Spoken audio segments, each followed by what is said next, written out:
ሰላም ጤና ይስጥልኝ እንደምን ቆያችሁ ውድ አድማጮቻችን ይህ ፋስ ስፖርት ዩብ ነው። ቼልሲን የተመለከቱ ወቅታዊና አዳዲስ መረጃዎችን የማቀርብላችሁ ይሆናል። እስከ መጨረሻው አብራችሁን ቆዩ። የቼልሲ አዲሱ አሰልጣኝ ዣቪ አሎንሶ በቼልሲ ቤት የማይነኩ 5 ተጫዋቾችን ይፋ አድርጓል። የአንደኛው ስም ብዙዎችን አስገርሟል። ለመሆኑ ዣቪ አሎንሶ በቼልሲ ቤት አይነኩም ያላቸው 5 ተጫዋቾች የትኞቹ ናቸው የሚለውን ጉዳይ እንመለከታለን።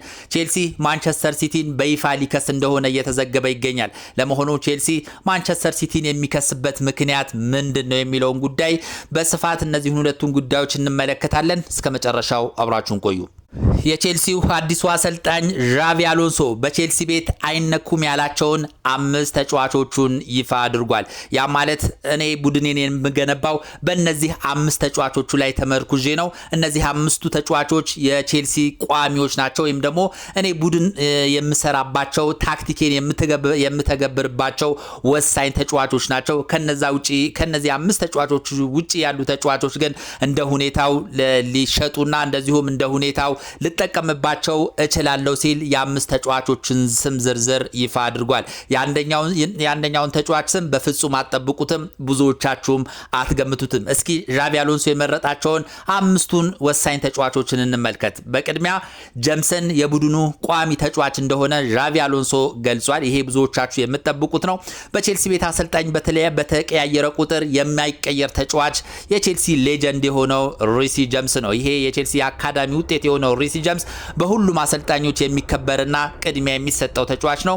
አዲሱ የቼልሲ አሰልጣኝ ዣቪ አሎንሶም ጀምስ በቼልሲ ቤት የማይነካ ተጫዋች ነው፣ ቡድኑን የምገነባው በሱ ዙሪያ ነው ሲል በመጀመሪያ ደረጃ አስቀምጦታል። ሁለተኛ ላይ የተቀመጠው ማርኮ ኩኩሪያ ነው። ማርኮ ኩኩሪያ በአሰልጣኝ ኢንዞ ማሬስካ ስር ድንቅ እንቅስቃሴ ሲያሳይ ተመልክተነዋል። ምናልባትም ከሊያም ሮዚነር ጋር መጠነኛ ግጭት ውስጥ ገብቶ እንደነበረ ይታወቃል። ቼልሲን ሊለቅ ይችላል የሚሉ መላምቶች ነበሩ። አሁን ግን ዣቪ አሎንሶ እንዳስታወቀው ከሆነ ማርኮ ኩኩሪያ ለኔ ሁለተኛ ቀዳሚ ምርጡና የማይነካው ተጫዋች ነው፣ ቡድኔንም የምሰራው በሱ ተመርኩዤ ነው ሲል በሁለተኛ ደረጃነት ማርክ ኩኩሪያን አስቀምጧል። ሶስተኛ ላይ የተቀመጠው ሞሰስ ካይሴዶ ነው። ይሄም ብዙዎቻችሁ የምትጠብቁት ነው። ሞሰስ ካይሴዶ የቼልሲ የመሃል ሞተር እንደሆነ ይታወቃል። በአሰልጣኝ ሊያም ሮዚነር ስር መጠነኛ መድከም ቢታይበትም ሞሰስ ካይሴዶ የማይናቅ ብቃት ያለው የመሃል ሜዳ ሞተር ነው። ብዙዎቹ ከነ ራይስ እና ከሌሎች ወሳኝ የመሃል ክፍል ተጫዋቾች ጋር ሁላ የሚያነጻጽሩት አስደናቂ ተጫዋች ነው። ስለዚህ ዣቪ አሎንሶም እንደዚሁ በሱ ቡድን ላይ በሱ አጫዋት ላይ ተመርኩሼ ቡድንን እገነባለሁ ሲል ዣቪ አሎንሶንም ሞሰስ ካይሴዶን በሶስተኛ ደረጃ ላይ የማይነካ ተጫዋች ሲል አስቀምጦታል። አራተኛ ላይ የተቀመጠው ኢንዞ ፈርናንዴዝ ነው። ኢንዞ ፈርናንዴዝ እንደዚሁ ከአሰልጣኝ ሊያም ሮዚነር ጋር መጠነኛ ግጭት ውስጥ ገብቶ እንደነበረ ይታወቃል።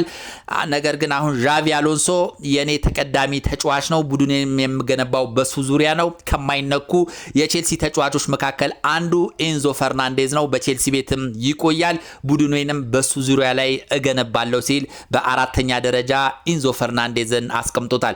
እነዚህ 4 ተጫዋቾች የቼልሲ ወሳኝ ሞተር ተጫዋቾች እንደሆኑ ይታወቃል። ብዙዎቻችሁም ልትገምቱት ትችላላችሁ። 5ኛ ላይ የተቀመጠው ተጫዋች በጣም ይገርማል። ብዙ የቼልሲ ደጋፊዎች የማይጠብቁት ነው። ማን ነው ካላችሁኝ ቶሲን አደርባዮን ነው። በቼልሲ ቤት ከማይነኩ ተጫዋቾች መካከል አንዱ በዣቪ የተመረጠው ቶሲን አደርባዮ ነው። በብዙ የቼልሲ ደጋፊዎች ይህ ተጫዋች አይወደድም፣ ኮንፊደንስ የለውም። የቼልሲን ተከላካይ ክፍል በሚገባ የሚመራ ተጫዋች አይደለም፣ ይደነጋገራል፣ አጥቂዎች እንደፈለጉ ያደርጉታል። ስለዚህ ቼልሲን መልቀቅ አለበት የሚሉ በርካታ የቼልሲ ደጋፊዎች ሲጽፉ ሲዘግቡ የምናውቀው ታሪክ ነው። አሁን ግን ዣቪ አሎንሶ እንዳስታወቀው ከሆነ ቶሲንን እኔ ቀይሯለሁ፣ በቼልሲ ቤት ከማይነኩ ተጫዋቾች መካከል አንዱ ቶሲን አደርባዮ ነው፣ የተከላካይ ክፍሌንም በሱ ዙሪያ ላይ ተመርኩዤ ታክቲክና ቴክኒክ እቀምርበታለሁ በማለት ብዙዎች ባልጠበቁት መልኩ ቶሲን አደርባዮንን በአምስተኛ ደረጃን አስቀምጦታል። በአጠቃላይ ጀምሰን፣ ማርክ ኩኩሪያ፣ ሞሰስ ካይሴዶ፣ ቶሲን አደርባዮንና ኤንዞ ፈርናንዴዝ፣ ዣቪ አሎንሶ በቼልሲ ቤት የማይነኩ ቡድኑንም በእነዚህ ተጫዋቾች ዙሪያ ላይ ተመርኩዤ የምሰራባቸው አምስቱ ወሳኝ ተጫዋቾች ናቸው ሲል ይፋ አድርጓል። በሚገርም ሁኔታ ፓልመር አልተካተተም፣ ጆ ፔድሮ አልተካተተም፣ ፔድሮ ኔቶ፣ ሌሎችም እንደዚሁ ተከላካዮች፣ አማካዮች አላካተታቸውም። ዣቪ አሎንሶ ቡድኔን በአዲስ ስገነባ እነዚህ አምስት ተጫዋቾች ላይ ነው ፎከሴ በማለት ተናግሯል። የሌሎች ተጫዋቾች እጣ ፈንታ ምን ይሆናል የሚለው ጉዳይ የሚጠበቅ ነው የሚሆነው። የተወሰኑት ሊሸጡ ይችላሉ፣ ቤንች የሚደረጉ ይኖራሉ፣ በውሰት የሚሰጡ ይኖራሉ። እነዚህ አምስት ተጫዋቾች ግን በቼልሲ ቤት የማይነኩ ተብለው በዣቪ አሎንሶ ተዘርዝረዋል። ወደ ሌላ ዘገባ ስንሸጋገር ቼልሲ ማንቸስተር ሲቲን ሊከስ እንደሆነ እየተዘገበ ይገኛል። ቼልሲ ማንቸስተር ሲቲን የሚከስበት ዋነኛ ምክንያት ከአሰልጣኝ ኢንዞ ማሬስካ ጋር በተያያዘ እንደሆነ ተገልጿል። አሰልጣኝ ኢንዞ ማሬስካ በቼልሲ በነበሩበት ሰዓት ማንቸስተር ሲቲ ያለ ቼልሲ ፍቃድ ከኢንዞ ማሬስካ ጋር ውይይት ማድረጉና ውስጥ ለውስጥ ይነጋገሩ እንደነበር ደርሼበታለሁ። ይሄ በእንግሊዝ እግር ኳስ ላይ የማይገባና በእግር ኳስ መደገም የሌለበት አሳፋሪ ተግባር ነው በማለት ማንቸስተር ሲቲ ሊከስ እንደሆነ ነው እየተዘገበ የሚገኘው። አሰልጣኝ ኢንዞ ማሬስካ የተባረሩት ጃንዋሪ ወይም ደግሞ በእኛ አቆጣጠር ጥር ላይ ነበረ የተባረሩት። ነገር ግን ከዛ በፊት ጥቅምትና ህዳር ላይ ከማንቸስተር ሲቲ ባለስልጣናት ጋር ውስጥ ለውስጥ ይነጋገሩ እንደነበረና በጥቅማ ጥቅም እንደዚሁም በአንዳንድ ጉዳዮች ላይ ከማንቸስተር ሲቲ ባለስልጣናት ጋር ውይይትና ንግግር ማድረጋቸው የቼልሲ ባለቤቶች ደርሰንበታል ሲሉ ገልጸዋል። ስለዚህ ይህ የተደረገው ተግባር እጅግ አሳፋሪ በመሆኑ ማንቸስተር ሲቲን ለመክሰስ እንደተዘጋጁ ነው እየተዘገበ የሚገኘው። ማንቸስተር ሲቲ ጥፋተኛ ሆኖ የሚገኝ ከሆነ ከፍተኛ የተባለ ቅጣት በእንግሊዝ እግር ኳስ ማህበር ሊጣልበት እንደሚችል ተገልጿል። ምክንያቱም አንድ በቂ ኮንትራት ያለው አሰልጣኝ ክለቡን እያሰለጠለ ባለበት ሰዓት ከየትኛውም አሰልጣኝ ጋር መነጋገርና ውሎችን መፈጸም አይችልም። ውሉ እስኪጠናቀቅ ድረስ መታገስና ከማንኛውም ከሌላ ክለብ ከሚደረግ ንግግር መታቀብ ይኖርበታል። አሰልጣኝ ኢንዞ ማሬስካ ግን ከማንቸስተር ሲቲ ባለስልጣናት ጋር በድብቅ መወያየታቸው ነው እነዚሁ የቼልሲ ባለቤቶች ይፋ ያደረጉት ማለት ነው።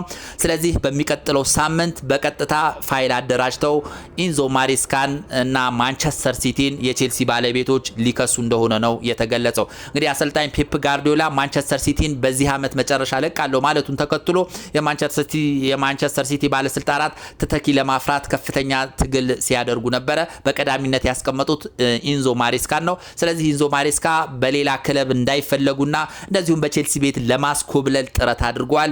በዚህ የተበሳጩት የቼልሲ ባለቤቶች ማንቸስተር ሲቲንና ኢንዞ ማሬስካን በመክሰስ ጥፋተኛ በማድረግ ከፍተኛ የተባለ ገንዘብ ወደ ቼልሲ ካዝና ለማስገባት መወሰናቸው ነው እየተገለጸ የሚገኘው።